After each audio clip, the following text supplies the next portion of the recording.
welcome to WROL Broadcast. I am Hate Mail. With me today we have the world famous OgreBarberian. Yay! And we also have DC Legends Supreme Leader Moderator, Joker. Hello. It's not true. We're pretty good friends, so. And so we're obviously have Ogre on for Chemo, however you want to pronounce his name. And I've Joker. always pronounced it Chemo. Yeah, that's my preference. Just to avoid the confusion. It was chemo long before chemo treatments were even a thing. Yeah. So, as we know, Joker and Ogre are huge fans of Chemo. And so they tried to do a podcast, I guess, yesterday. Had a nice, great podcast that picked up no audio. So I'm going to join them today. Yeah. I'm mainly going to sit back and let them do all the talking, except I will be getting legendary order from them before this is all said and done to update the sheet. And with that, I'll let you guys just kind of take away with it, Ogre. All right, so let's go ahead and start this out like we did yesterday. Joker, go ahead and tell us a little bit of the backstory on Chemo. Chemo was introduced way back in Showcase Comics issue 39 as a Metal Men villain. Basically, this Dr. Ramsey Norton was disposing of his chemicals in a plastic structure that was humanoid and just kind of, made to represent all of his mistakes and failures. And once he filled that thing up to the top, it came to life and became this monstrous creature that we know as Chemo, and went on a rampage, destroying the city, and the Metal Men had to stop him. Yeah, okay. So, now, what is it about Chemo that you are drawn to? Where does your fandom come from? I like that mindless monstrosity thing that he's got going for him. It's like watching a Godzilla film. You got this giant, massive creature just wreaking havoc on the city, and you really don't have any backstory or characterization to him. It's just there to destroy. And you don't have a whole lot of characters like that in DC. Everyone's got a deep storyline, or, different kind of plots going on with the main hero, and there's always something dramatic unveiling with them. With Chemo, it's just you take it as it is, and that's that. He's just there for the fun and the obliteration. He's more of a force of nature. Almost, yeah. Right. Yeah. Absolutely. So, yeah, and that's what I kind of enjoy about him, is that he just is. Like, he's not trying to be a dick. He just is. Like, right. Sorry about that. Yeah, it's like Frankenstein's monster. Yeah, it's like Frankenstein's monster. He comes up off the slab. Nobody quite understands him. He doesn't have enough thoughts to even understand himself. He just goes out there, and people react a certain way, and he throws a fit and smashes things and throws a villager left and right. Except in Chemo's instance, he's melting a couple 100,000 people. Right.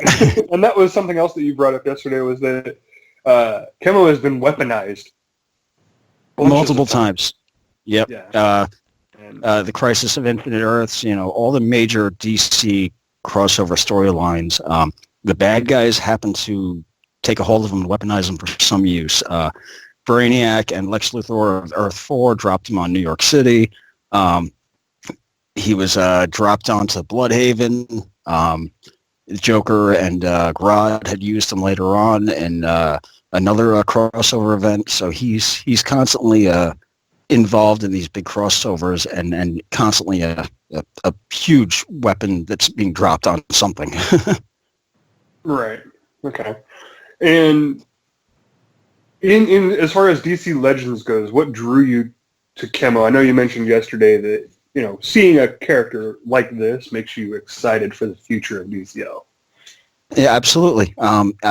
I love looking at a roster, and of course, they're going to have Batman, Superman, Wonder Woman, Joker, but seeing Chemo there, just told me, hey, these guys are kind of reaching a little deep into the obscure characters, and there's hope later down the road that I won't see your average villains and heroes, coming up. There's hopes of seeing some obscure ones that I like as well. Right. Okay. And so is that what drew you to Chemo in the game initially? Um, that and I genuinely like the character, so once I started playing the character and seeing how he worked and getting those permanent bleeds out, there were aspects of the character that I liked a lot from the beginnings of the game. You can go punch for punch with Hal Jordan, and you'd win every time because of those mends and the stacking of permanent bleeds. There was a lot of advantages to using him. Right. So what do you And guys so think that's like, of the go ahead. rework then? Now that What's what is your thoughts of the rework? How do you think they did a great job, or are you happy with it as a huge fan? Yes, I'm overall very happy. Little disappointed in Doom, but I understand why it's there. It's mostly to separate lower gear from higher gear, because at lower gear, if you can't purge it, you don't deal enough damage fast enough to end a fight in 4 turns, you're just dead, probably. Higher gear levels, Lex is ruling the meta, obviously, so it's really not that big a deal to have a Doom sitting there most of the time. Sometimes it can be, but Lex most of the time it's not Lex that big a rules them deal. at low levels too, from what I can see. So. Well, I mean, we've seen a bunch of posts on Reddit and on Discord about people that are terrorized by Doom in lower, ranks of gear. So I mean, I there's love something it. to be said. Something to be said for that. So I'm not sure if they've faced it though. I think the thought of it scares them more than I don't know. We'll see. I'm interested to see how that pans out if more and more I people use really it. I really like using it offensively. I mean, I could see, in your defensive log, you'll probably take a lot of losses and not have a lot of people affected by Doom. But offensively, I love going up against the Lex comp, and I'll have my own Lex comp with Chemo and Ocean Master, and like a Black Manta or a Joker, and slapping Doom on like their reverse flash or even flash and silencing them with Orm, and completely ignoring that flash and focusing on the other 3 on the team. In just a matter of seconds, that flash is doomed out. That does sound fun. I haven't really had a chance to play with them because the reworks dropped right before raids. And It's we got to great as a focus on the raid. drop and ignore. Like Hal Jordan, that guy takes forever to kill most of the time, and you just drop your doom on him, focus on the rest of the group, and eventually he's gone. now, does it cut through shields? Like shields are ignored? Yes, Oh, okay. So yes. that part of it's good. It So just go Yeah, ahead, the go only ahead and thing that break down the entire ability real quick. Just what all does it do and ignore and take into effect? it does not ignore overheal. It deals the full health of the character to themselves. It's taking 100% health damage shot. It'll ignore shields. It will not ignore damage immunity or death immunity. But overheal is basically one of the common things in a Lex comp that will constantly, mess with your plans there. I wish it. And if you're worried about awareness, something to be aware of is that even if the Doom doesn't, which we're not 100% sure if it does or doesn't, a lot of times you're taking other bleeds and other effects like that to eat through the awareness anyway, so hasn't really been an issue because those trigger before the Doom. Those trigger at the start of turn, Doom triggers at the end of the turn. That's interesting to know too. Yep. Now, have you guys played with him with disease characters, or have you stuck mainly with bleeds? I've mixed them up with Man Bat and messed around with the disease synergy. It's been pretty fun. You get a good stack of them going on there, and it gets pretty crazy from there on with the bleeds attached to it as well. I haven't got my Man Bat high enough yet, so I can't. Ogre, I'm so disappointed in you. Diseases. I know. I know. Well, that's what happens when you miss many months. So I'm working on getting around back to it though. So are you back? I haven't full, at like gear 9, so. Are you back? Yeah, full? I'm back full swing, full tilt. Full gorilla. Yeah. For Gorilla Grodd. Actually, you Right, know and Big actually Red. that's funny because I finally have Gorilla Grodd at L4 now, thanks to the PvP clear. Yeah, I want to start messing with him and Chemo together, see how the intelligence ups start affecting the damage Chemo can put out. And Chemo's all special Yeah. damage, correct?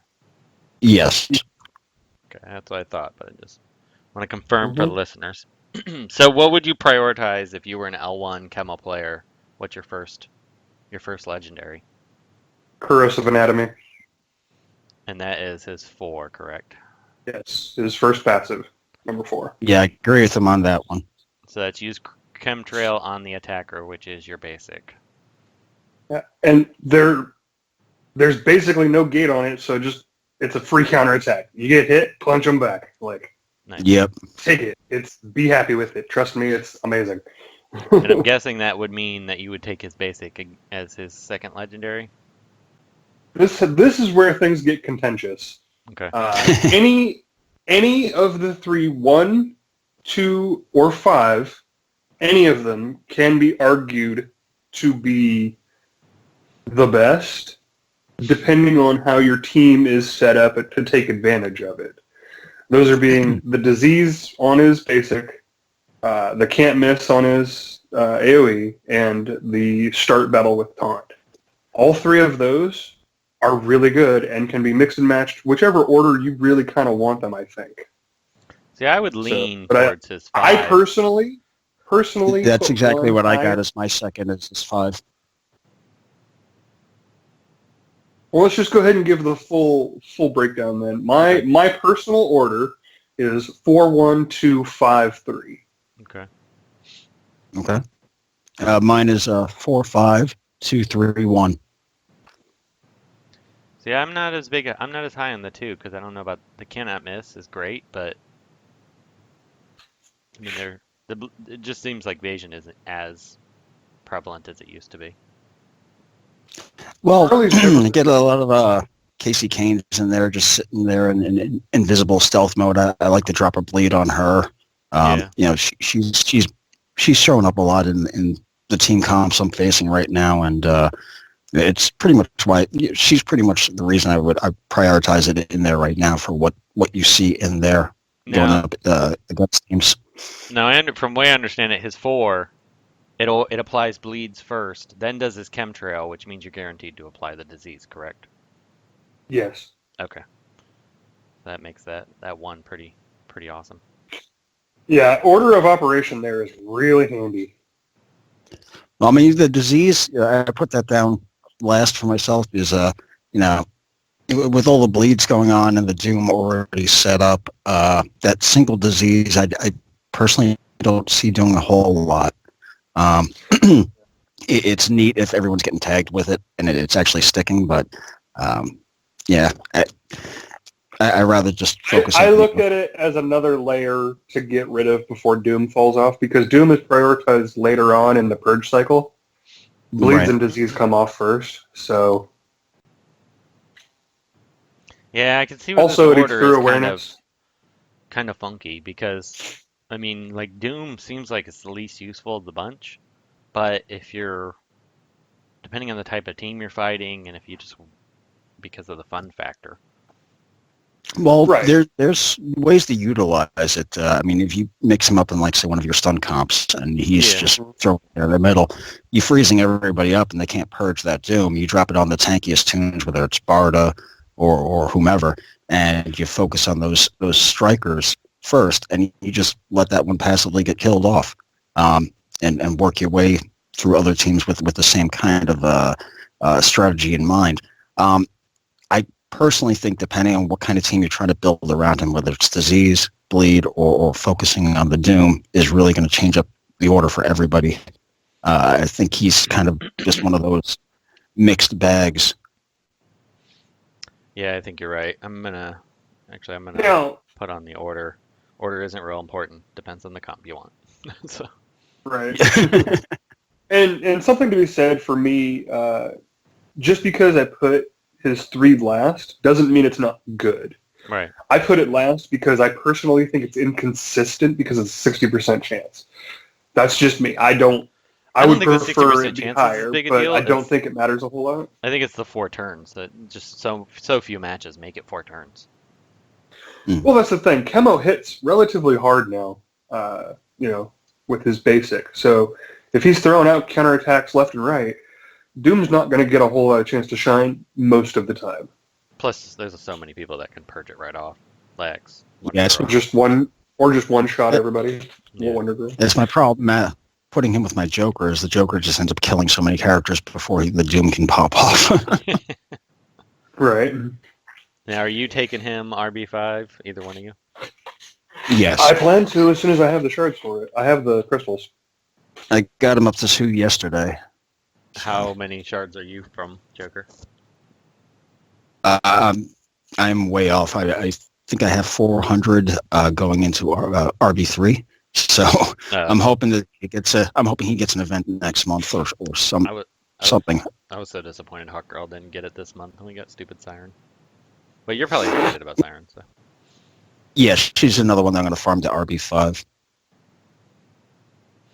Which actually. Yeah, I'm at 550 out of 610 for RB2 right now, and I've been farming him from his 4 nodes. But also, I know we have the PvP coming up and some other stuff, so I'm hoping to get at least RB3, and then that long grind for RB4 and 5.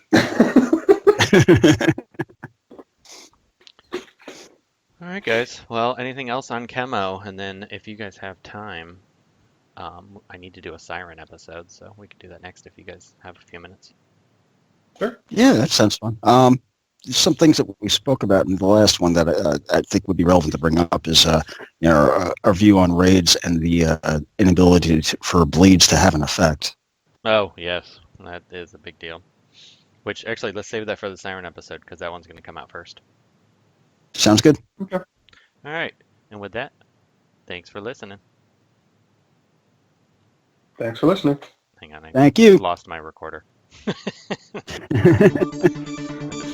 Hey everybody, it's Tutitron. Thank you for listening to WROL Broadcasts. If you like the show, consider becoming a patron at patreon.com/WROL Broadcasts. Hey Google, what's my name? Your name is Daddy. Remember that, boys.